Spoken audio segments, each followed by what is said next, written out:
Hi అండి, welcome to our channel. ఈ video అయితే నా ఫస్ట్ వీడియో అండి. రస్క్తో ఈజీగా బ్రెడ్ హల్వా చేసుకుందామండి.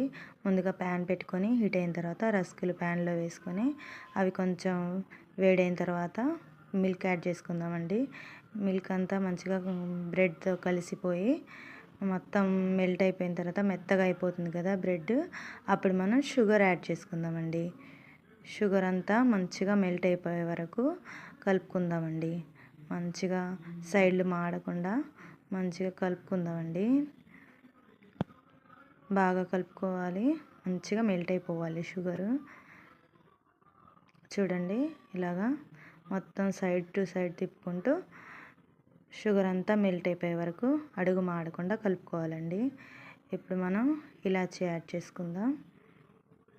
క్రష్ చేసి ఇలాచీ యాడ్ చేసుకుందాం. మీకు ఇలా ఇష్టం లేదు అంటే పౌడర్ అయినా వేసుకోవచ్చు, ఇలాచీ పౌడర్. కొంచెం కిస్మిస్ యాడ్ చేసుకుందామండి. జీడిపప్పు నా దగ్గర లేదు, మీ దగ్గర ఉంటే వేసుకోండి. నేనైతే నెయ్యి కూడా యాడ్ చేశానండి, ఆ క్లిప్ మిస్ అయిపోయింది. మీ దగ్గర ఉంటే వేసుకోండి. నచ్చితే లైక్ చేయండి.